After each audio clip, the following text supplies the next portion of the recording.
Hello everyone, आप सब कैसे हैं? I hope you all are good. On the demand of students, I started to make the video on the subject financial management. अब मैं financial management के ऊपर भी वीडियोस डाल रही हूँ. आपको सारे प्रैक्टिकल चैप्टर्स करा दूँगी, इसमें मैं कवर करूँगी. अब बात करते हैं क्या होता है फाइनेंशियल मैनेजमेंट. मैं पूरा क्रक्स, पूरे सारे चैप्टर्स के मीनिंग एक उसमें करा देती हूँ आपको. हमारे पास फाइनेंशियल मैनेजमेंट में तीन चीज़ें आती हैं. First one is financing, second one is investing and third one is dividend. अब इनका मतलब क्या है बात करते हैं. ठीक है, फाइनेंसिंग का मतलब क्या है? एक्विजिशन ऑफ फंड, फंड को एक्वायर करना, एक्विजिशन ऑफ फंड. इन्वेस्टिंग का मतलब क्या है? Allocation of fund.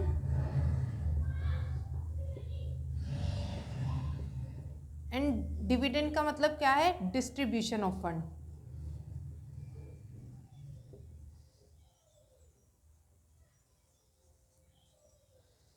One by one अब इन्हें करते हैं. एक्विजिशन ऑफ फंड का मतलब, फाइनेंसिंग में हमारे पास स्टेप्स आते हैं. फर्स्ट स्टेप क्या बोलता है? From where to acquire the fund. मतलब कहाँ से, अब मुझे बिजनेस करना है. ठीक है, अब मेरे पास इतना सफिशिएंट पैसा नहीं है, तो मैं सबसे पहले क्या सोचूंगी कि मैं पैसा एक्वायर करूँ तो कहाँ से करूँ. सबसे पहला क्वेश्चन मेरे दिमाग में क्या आएगा कि मैं बैंक के पास जाऊँ, मैं किस तरीके से पैसे को इकट्ठा करूँ. ठीक है, तो इसमें हमारे पास तीन तरीके होंगे. शॉर्ट टर्म, या तो मैं शॉर्ट टर्म पैसा उठा लूँ कि बैंक से लोन ले लूँ. Medium term and long term. तीन तरीके से पैसा हमें मिल सकता है. शॉर्ट टर्म में क्या है? लेस देन 1 ईयर, जो भी पैसा मैं ले रही हूँ 1 साल से कम के लिए मिला. मीडियम टर्म में क्या होगा? पैसा 1 से 5 साल के लिए मिला. एंड लॉन्ग टर्म में क्या होगा? मोर देन 5 ईयर्स के लिए मिला. अब मैं बात कर रही हूँ कि मुझे पैसा चाहिए, अब मैं बैंक से लोन ले सकती हूँ. मैं फंड कहाँ से एक्वायर करूँ कि मैं इक्विटी शेयर्स इशू कर दूँ मार्केट में, पैसा एक्वायर कर लूँ. मैं एज अ डिविडेंड एक्वायर करूँ, या मैं कहूँ कि डिविडेंड नहीं, सॉरी, डिबेंचर्स की उससे करूँ एक्वायर, या प्रेफरेंस से करूँ. तो मतलब मेरा सबसे पहला क्वेश्चन ये रहेगा कि मैं कहाँ से पैसा एक्वायर करूँ. जब भी मेरे को बिजनेस स्टार्ट करना है, सबसे पहले पैसे की ज़रूरत है. तो तीन तरीके से हम पैसा एक्वायर कर सकते हैं. अब मैं बात कर रही हूँ कि यार इतने सारे हमारे पास तरीके हैं पैसे को एक्वायर करने के, तो मुझे अब क्या, आफ्टर दैट मैं क्या सोचूंगी. इसके बाद मेरे दिमाग में क्या आएगा कि कॉस्ट ऑफ कैपिटल क्या रहेगी.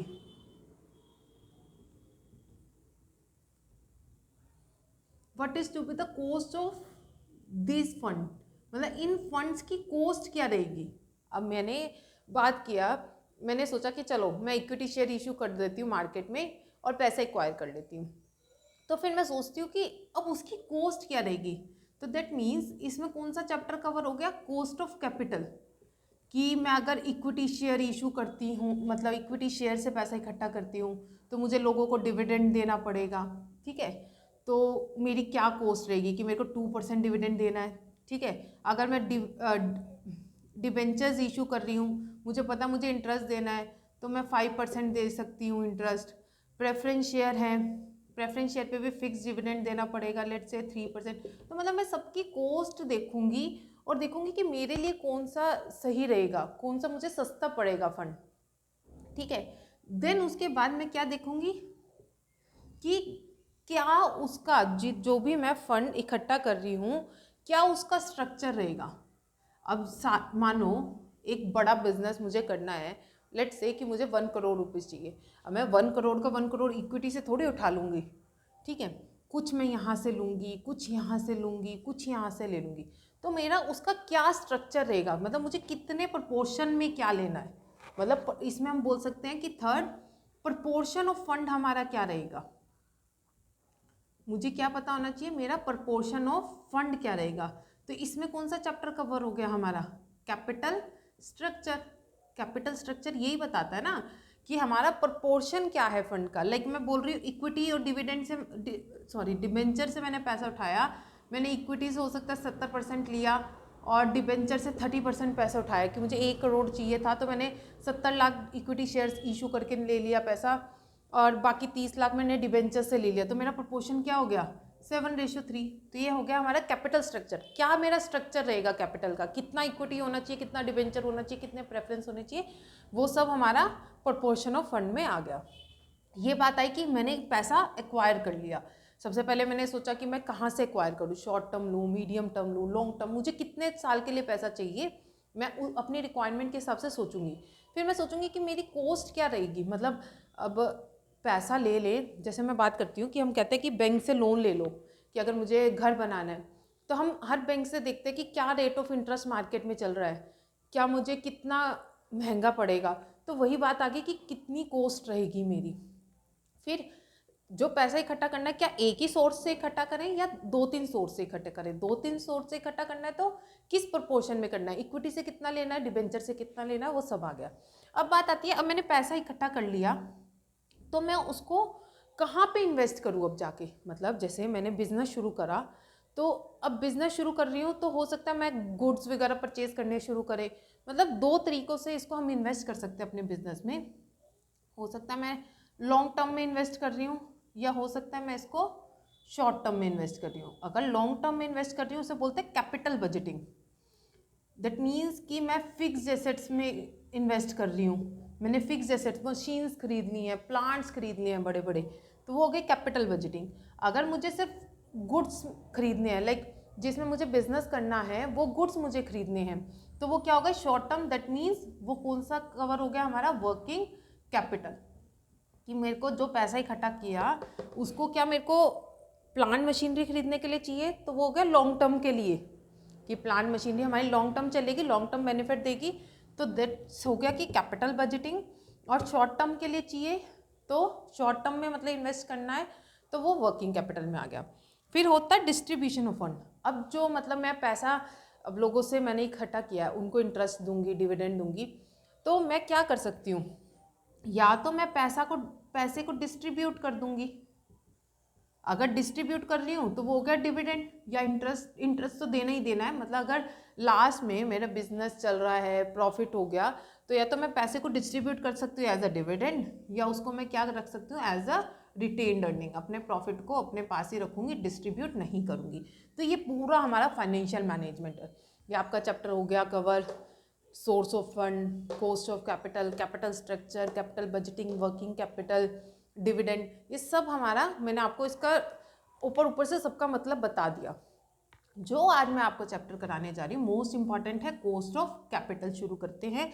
एक प्रैक्टिकल क्वेश्चन में आएगा, एक प्रैक्टिकल क्वेश्चन आपके पेपर में आएगा ही आएगा। चलो स्टार्ट करें। Let's start our chapter cost of capital. अभी मैंने आप लोगों को कॉस्ट ऑफ कैपिटल का मतलब बता ही दिया।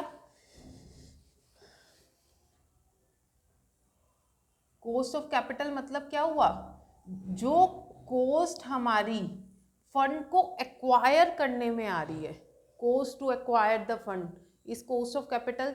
या इसको एक तरीके से हम और बोल सकते हैं, क्या बोल सकते हैं? कि जो भी मिनिमम रिटर्न एक्सपेक्ट करता है हमारा investor, expect by the investor, वो भी कॉस्ट ऑफ कैपिटल हो गई। कैसे?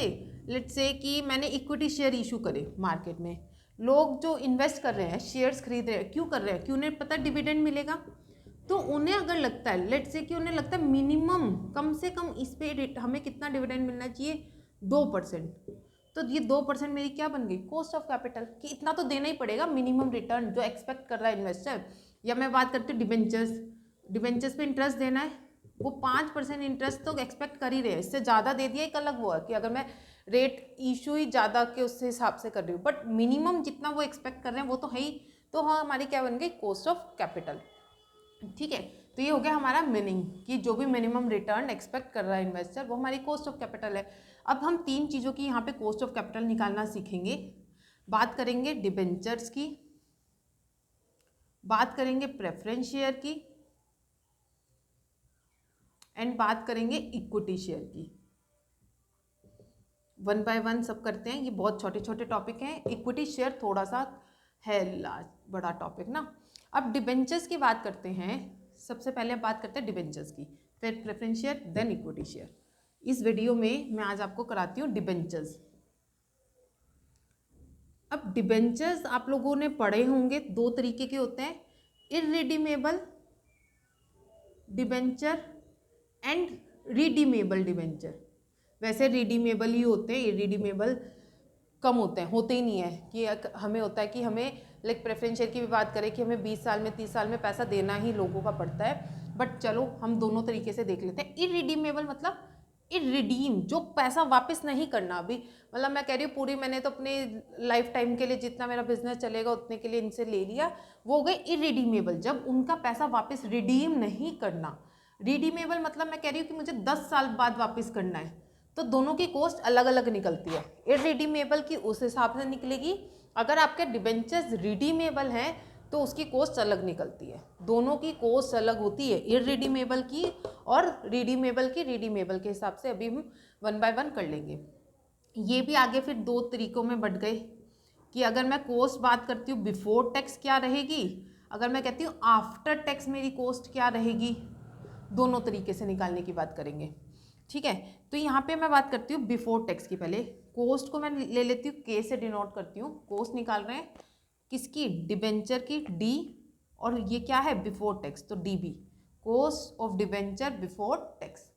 तो इसका फॉर्मूला क्या रहेगा, हम क्या देते हैं डिबेंचर्स को, इंटरेस्ट, तो इसमें लेंगे interest upon net proceeding. Net proceeding मतलब जितना आपने इशू किए थे, मतलब जब आपने डिबेंचर्स इशू किए थे मार्केट में आपको कितना पैसा मिला, नेट प्रोसीडिंग आपकी क्या रही, कितना पैसा आपने रिसीव किया, इनटू 100, चाहिए आफ्टर प्रीमियम है चाहे डिस्काउंट के बाद है, मतलब नेट आपको कितना हाथ में आया। नेट मतलब कितना आपके हाथ में नेट प्रोसीडिंग कितना पैसा आया, उससे डिवाइड इनटू 100। अगर मैं बात करती हूँ आफ्टर टैक्स की, सिंपल है, cost of debenture after tax, तो ए ले लिया। सेम रहेगा फॉर्मूला, पहले interest upon net proceeding into 100, साथ में क्या लग जाएगा 1 माइनस टैक्स, 1 माइनस टी, मतलब जितना आपका टैक्स का रेट है। जैसे एक एग्जांपल से करते हैं कि मैं बोलती हूँ मैंने 5000 डिबेंचर्स, 5000 डिबेंचर ऑफ 6%, जो फेस वैल्यू है 100 रुपये के हिसाब से इशू करें। 3 केस हो सकते हैं, एक मैं एट पार पे इशू कर रही हूँ, एक हो सकता है मैं एट प्रीमियम पे कर रही हूँ लेट्स से 10%, और एक हो सकता है एट डिस्काउंट पे इशू कर रही हूँ, ये भी 10% ले लेते हैं। चलो सबसे पहले आप एक चीज़ हमेशा याद रखना, जो भी इंटरेस्ट हम देते हैं डिबेंचर होल्डर को वो फेस वैल्यू पे देते हैं, जब वो प्रीमियम पे इशू हुआ हुआ है चाहे डिस्काउंट पे, बट जो इंटरेस्ट है वो किस पे जाएगा, फेस वैल्यू पे। फेस वैल्यू मतलब जितने का शेयर है, सॉरी डिबेंचर है 100 का।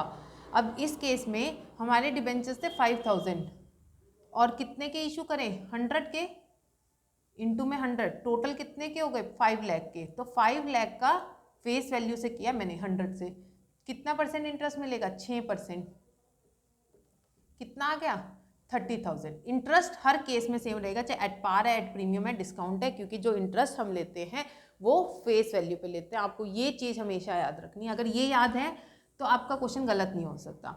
ठीक है, अगर मैं फर्स्ट केस की बात करती हूँ, फर्स्ट में अगर एट पार पे है तो सिंपल हो गया, interest upon net proceeding. Net proceeding कितनी रही है, कितना पैसा मेरे को मिल रहा है, 5000 शेयर का, सो एट पार पे है 100 रुपये के हिसाब से 5 लाख रुपया मिल गया, इनटू में 100,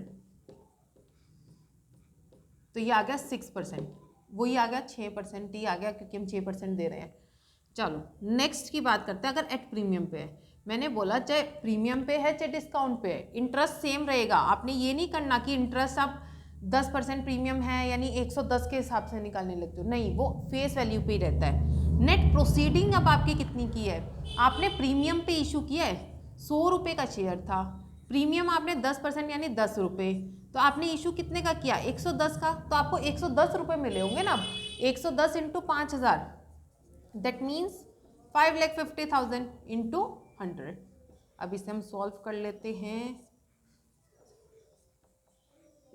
ये आ गया 5.5% आ जाएगा। ठीक है, ठीक है। अब नेक्स्ट अब अगला है, अगर एट डिस्काउंट पे किया मैंने तो इंटरेस्ट क्या रहेगा, सेम, क्योंकि वो हमें किस पे लेना है, फेस वैल्यू पे। नेट प्रोसीडिंग क्या रहेगी, अब 100 का 100 की फेस वैल्यू थी, 10% डिस्काउंट में 10 रुपये माइनस करेंगे, डिस्काउंट पे दिया 90 रुपये में इशू किया, मुझे कितने रुपए मिले एक डिबेंचर के, 90। इशू कितने किए थे, 5000, तो 5000 इंटू 90, 4,50,000 इंटू में 100,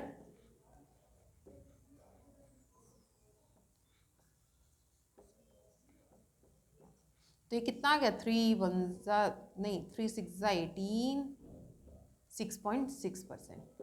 तो ये इस तरीके से हमारी कॉस्ट निकली। बस आपको हमेशा क्वेश्चन करते हुए ये याद रखना है, जो भी डिबेंचर को इंटरेस्ट दोगे वो फेस वैल्यू पे देना है। वो आपने एट प्रीमियम पे है, चाहे वो डिस्काउंट पे है, चाहे वो एट पार है, जैसा मर्जी है, आपने सिर्फ ये याद रखना है फेस वैल्यू पे देना है, और अकॉर्डिंग टू नेट प्रोसीडिंग हमारी चेंज हो जाएगी। ठीक है, अब एक दो क्वेश्चन अच्छे अच्छे मैं बुक में से लेती हूँ, फिर आपको कराती हूँ। मैं एक बार पॉज करके वीडियो को क्वेश्चन उतार लेती हूँ, ताकि कोई अच्छा सा क्वेश्चन हम कर लें, आपका ये वाला कंसेप्ट क्या हो जाए, क्लियर हो जाए। ठीक है, 2 सेकंड पॉज कर रही हूँ मैं। चलो क्वेश्चन करते हैं हम।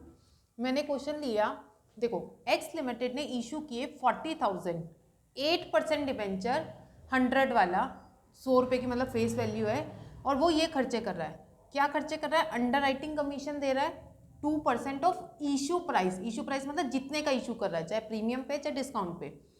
ब्रोकरेज 0.5% ऑफ इशू प्राइस, अगर यहाँ फेस वैल्यू होता तो 100 आता, इशू प्राइस मतलब जितने का इशू कर रहा है, अगर प्रीमियम पे होगा तो प्रीमियम ऐड करके, डिस्काउंट होगा तो डिस्काउंट माइनस करके। Printing and other expenses is ₹20,000, tax rate लग रहा है 40%। दो केस है, अगर डिस्काउंट पे है और अगर प्रीमियम पे है। तो बात करते हैं अगर डिस्काउंट पे है, तो पहले तो इंटरेस्ट की बात कर लेते हैं। इंटरेस्ट हमारा दोनों केसेस में सेम रहेगा, कितना रहेगा, फेस वैल्यू पे। हमारे 40,000 के 40,000 डिवेंचर हैं, 100 की फेस वैल्यू हो गई, तो ये कितने के हो गए, 40 लाख के। इंटरेस्ट रेट क्या है हमारा, 8%, इसका 8% कर लेते हैं, 3,20,000 हमारा इंटरेस्ट रहेगा दोनों केसेस में, क्योंकि हमें पता है चाहे एट प्रीमियम पे है एट डिस्काउंट पे है, जो हम इंटरेस्ट पे करेंगे वो फेस वैल्यू पे करेंगे। अब बात कर लेते हैं हमारी नेट प्रोसीडिंग की। ठीक है, अब उसने हमें बोला कि पहला केस है एट डिस्काउंट पे, अगर मेरे 40,000 डिवेंचर फेस वैल्यू के हिसाब से कितने के थे, 40 लाख के, डिस्काउंट 10% था, तो इस पे डिस्काउंट 10% लगा देते हैं, माइनस कर देते हैं, कितना आएगा हमारा, 4 लाख आ जाएगा, माइनस करके, यानी कि कितने के इशू करें हमने, 36 लाख के। ठीक है, ये हमने 36 लाख के इशू करे। अब वो कहता है कि अब हमारा इसके ऊपर खर्चे हुए।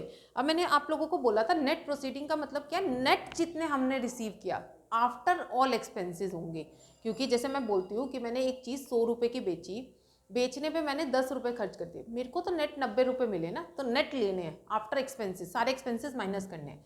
अब एक्सपेंसेस क्या क्या हुए हमारे, 2% of issue price, under writing commission, under writing commission 2%, issue price मतलब 36 लाख, अगर फेस वैल्यू होता तो 40 लाख का करते, बट अब हम कितने का करेंगे, 36 लाख का, ये आ जाएगा 72,000, माइनस कर देते हैं। ब्रोकरेज कितनी है हमारी, 0.5% of issue price, issue price मतलब इसी का ही हमें 0.5% करना है, 18,000, और प्रिंटिंग एंड अदर एक्सपेंसेस हम कर रहे हैं 20,000। अब ये सारे खर्चे माइनस कर देते हैं, 72, 82, 80, 1 लाख का खर्चा हो गया हमारा, तो 36 लाख में से 1 लाख माइनस करेंगे, 35 लाख हमारी क्या आ गई, नेट प्रोसीडिंग। अब हमें क्या निकालना है, cost of debenture after tax, क्योंकि टैक्स रेट दिया हुआ है। इंटरेस्ट कितना है, 3,20,000, नेट प्रोसीडिंग कितनी है, 35 लाख, इंटू में 100, और टैक्स रेट है 40%, तो 1 माइनस 0.40, मैंने बताया था 1 माइनस टी होता है, टैक्स आपका 40% है, यानी 40/100, तो कितना हो गया, 0.40, तो 1 माइनस 0.40 कर देते हैं, तो ये हमारा हुआ 320/35, 1 माइनस 0.40 मतलब 0.60। अब आप इसे सॉल्व कर लेना, आपकी क्या आ जाएगी, कॉस्ट आ जाएगी डिबेंचर की। अब यही अगर प्रीमियम पे होता तो हमारी फेस वैल्यू कितनी थी यहाँ पे, 40 लाख की, प्लस 10% अब प्रीमियम है, प्रीमियम प्लस होगा तो 4 लाख आ गया था, अब ये प्लस हो जाएगा, यहाँ डिस्काउंट था तो माइनस हो रहा था, यहाँ प्लस हो जाएगा 44 lakh. Same expenses, under writing commission is 2% of 44 lakh, कितने का 44 लाख का, दैट इज 88,000। देन हमारी ब्रोकरेज थी 0.5% of these 44 lakh,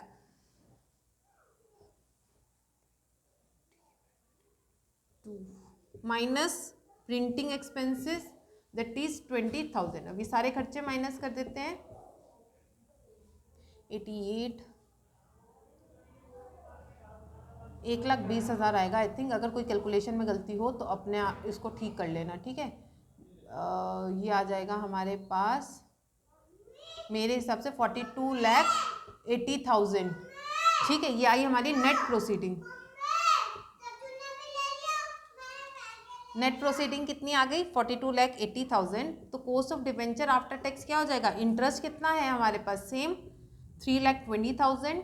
net proceeding कितनी है 42,80,000 मल्टीप्लाई बाय 100 एंड टैक्स है तो 1 माइनस 0.40। अब इसे हम जो कैलकुलेट करेंगे हमारी cost of debenture after tax आ जाएगी। आई होप आपको ये क्वेश्चन समझ आएगा, बहुत ईजी है। हर क्वेश्चन में आपने ऐसे ही करना है, interest upon net proceeding into 100। बस जो मेन चीज़ आपको याद रखनी है, इंटरेस्ट की जो मैं बात कर रही हूँ वो हमेशा किस पे होगा, फेस वैल्यू पे होगा।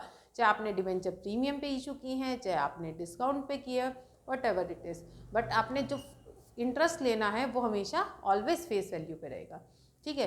तो इस तरीके से करके आपके लिए बहुत ईजी हो जाएगा। अब अगली हमारे पास बात आती है रिडीमेबल। ये तो मैंने आज आपको कराया अभी इररिडीमेबल। फिर आते हैं, मैंने बताया था 2 तरीके के हैं, इररिडीमेबल एंड रिडीमेबल। अब मैं रिडीमेबल भी बता देती हूँ आपको साथ साथ।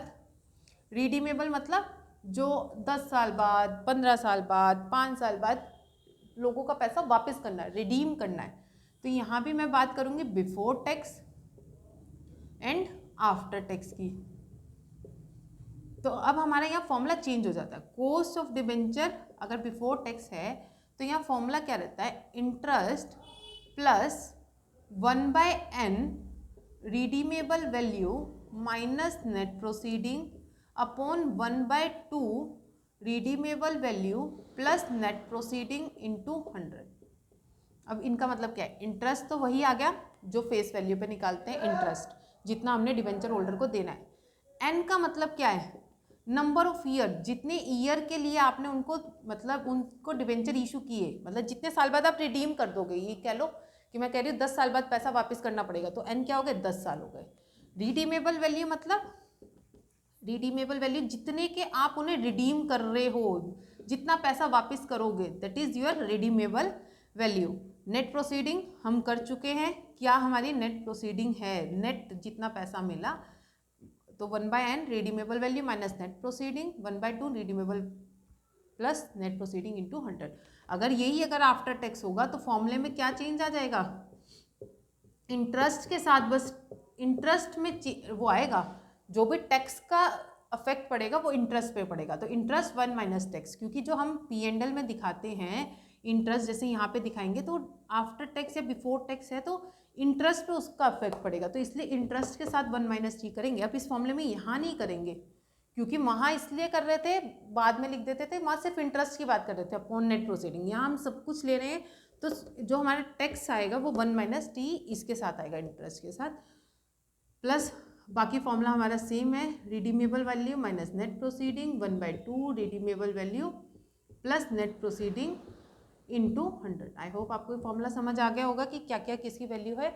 अब मैं एक क्वेश्चन आपकी बुक में से उतार के आपको क्वेश्चन करा देती हूँ, देन ये मेरा डिबेंचर्स वाला टॉपिक खत्म, फिर करेंगे preference share, after that equity share. मैं पॉज कर रही हूँ 2 सेकेंड के लिए। चलो स्टार्ट करते हैं क्वेश्चन। एक क्वेश्चन कराते हुए इसी से आपको सारा क्लियर हो जाएगा। उसने बोला कंपनी ने इशू किए, रुपीज़ में दिए हुए हैं, ₹5 लाख, 5 लाख रुपए वाले 10%, मतलब इंटरेस्ट कितना है 10%, redeemable debenture redeemed after 5 year, जो 5 साल बाद रिडीम करने हैं। तो यानी हमें पता चल गया कि जो कॉस्ट निकालनी है रिडीमेबल डिबेंचर की निकालनी है, cost of flotation 4% of face value, मतलब जो हमारे एक्सपेंसेस आए इशू करते वक्त वो 4% है। टैक्स रेट इतना है, अगर इशू एट पार है, अगर डिस्काउंट है, एट प्रीमियम है। बिफोर टैक्स आफ्टर टैक्स दोनों करा देती हूँ। पहले बात करते हैं बिफोर टैक्स की। सबसे पहले तो इंटरेस्ट निकाल लो, जो कि सबके लिए सेम रहेगा। इंटरेस्ट कितना रहेगा? 5 लाख के डिवेंचर्स हो गए, फेस वैल्यू पे ही होंगे ये। 5 लाख के डिवेंचर्स हैं तो उसका 10%, क्योंकि जो रेट लिखा होता है वही हमारा होता है इंटरेस्ट का रेट। तो कितना आ गया? 50,000।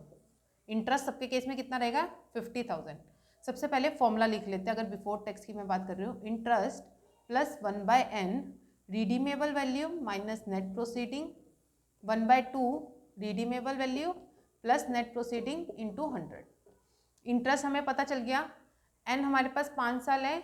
अब रिडीमेबल वैल्यू क्या है और नेट प्रोसीडिंग क्या है। अब उसने यहाँ ये नहीं बताया कि जो हम रिडीम कर रहे हैं प्रीमियम पे कर रहे हैं, या कभी भी जो भी पैसा हम लोगों का वापस करेंगे, एक चीज़ याद रखना, वो डिस्काउंट पे नहीं होगा। क्योंकि मानो किसी से मैंने 100 रुपये लिए, तो क्या वो मुझसे कल 90 रुपये ले लेगा? नहीं, वो 100 लेगा या 100 से ज़्यादा लेगा, कम कभी भी नहीं लेगा। तो एट डिस्काउंट पे नहीं होता। तो अगर रिडीम जब प्रीमियम पे हो, जैसा भी हो, जितनी रिडीम कर रहे हैं। अब यहाँ उसने नहीं बोला कि हम 10% प्रीमियम पे कर रहे हैं या नहीं, तो हम रिडीमेबल वैल्यू मान लेते हैं कि हमें 5 लाख रुपया ही लोगों का क्या करना है? वापस करना है। अब बात करते हैं नेट प्रोसीडिंग। एट पार है तो हमारी नेट प्रोसीडिंग क्या रहेगी? मतलब 5 लाख ही हो गए, बट यहाँ पे हमारे फ्लोटेशन कॉस्ट है 4% ऑफ फेस वैल्यू। ये फेस वैल्यू ही है, फेस वैल्यू का 4%, यानी इसका 4% 20,000 आ जाएगा। तो यहाँ नेट प्रोसीडिंग कितनी आ गई? 4,80,000। यहाँ पे क्या था? एट पार था तो सिंपल हो गया हमारा। तो अगर मैं कॉस्ट ऑफ डिबेंचर निकालती हूँ बिफोर टैक्स, तो मेरा कितना आएगा? इंटरेस्ट है 50,000 plus 1/n 5 redeemable value minus net proceeding upon 1/2 redeemable value plus net proceeding into 100। ठीक है, तो इसको सॉल्व कर लेते हैं। 50,000 plus 5 lakh minus 4,80,000 20,000 20,000 divided by 5 4,000 5 lakh plus this 9,80,000 divided by this 2 4 8 4,90,000 into में 100। अब लाख आप इसे सॉल्व कर सकते ही हो। 54,000 डिवाइडेड बाय 4,90,000 इंटू 100। तो अब जो भी काट पीट के आएगा वो हमारा कॉस्ट आ जाएगी डिबेंचर की। ठीक है, अगर बिफोर टैक्स है। अब इसी में बात कर लेते हैं अगर आफ्टर टैक्स होगा तो कैसे करना है। आफ्टर टैक्स में हमें पता है इंटरेस्ट यहाँ पे लग जाएगा 1 - t। तो यहाँ क्या हो जाएगा? Cost of debenture after tax में इंटरेस्ट है 50,000, 1 - टैक्स रेट कितना है? 35%, तो 0.35। बाकी सब कुछ same, 1/n redeemable value this and this, तो वो 4,000 ही आ जाएगा। अपोन में नीचे वाले को हमने सॉल्व कर चुके हैं, 4,90,000 आ गया था इंटू 100। ठीक है, अब 1 - 0.35 0.65, और अगर आप 0.65 को इससे 50 से करोगे तो आई थिंक ये आ जाएगा 37,500 प्लस 4,000। अब आप इसे सॉल्व कर लेना और आपका आंसर निकल जाएगा। आई होप ये आपको फॉर्मूला समझ आ गया। अब बात करते हैं एट डिस्काउंट। इंटरेस्ट सेम है क्योंकि वो हमें फेस वैल्यू पे निकालना होता है। अगर 10% डिस्काउंट पे किया मैंने इशू, 5 लाख के डिबेंचर्स थे जो उसकी फेस वैल्यू थी, माइनस 10% डिस्काउंट, तो इसका 10% कितना आ जाएगा? 50,000। तो कितने के इशू करे? That means 4,50,000। यहाँ पे हमारे इशू करने पे खर्चा भी हो रहा है, एक्सपेंस कितना हो रहा है? 4%। तो 4% ऑफ फेस वैल्यू इसका लेना है। अगर 4% ऑफ इशू प्राइस होता तो हम 4,50,000 का करते। ठीक है, तो 5 लाख का ही 4% कितना आया था? 20,000। माइनस कर देती हूँ, नेट प्रोसीडिंग कितनी आ गई? 4,30,000। और रिडीमेबल वैल्यू कितनी रहेगी? कुछ नहीं बोला तो 5 लाख ही रहेगी। अगर उसने लिखा होता यहाँ पे रिडीम एट 10% प्रीमियम, तो 10% इसका निकालते, लाइक जैसे इसका 10% करते 50,000 प्लस कर देती मैं, तो 5,50,000 हो जाता। बट यहाँ पे उसने कुछ नहीं बोला था, मान के चलेंगे जितने के इशू फेस वैल्यू है उतने के ही हम वापस करें, 5 लाख के। बस सिंपल फॉर्मूला में लगा देते हैं। Cost of debenture before tax ही निकाल के दिखा देती हूँ मैं आपको। इंटरेस्ट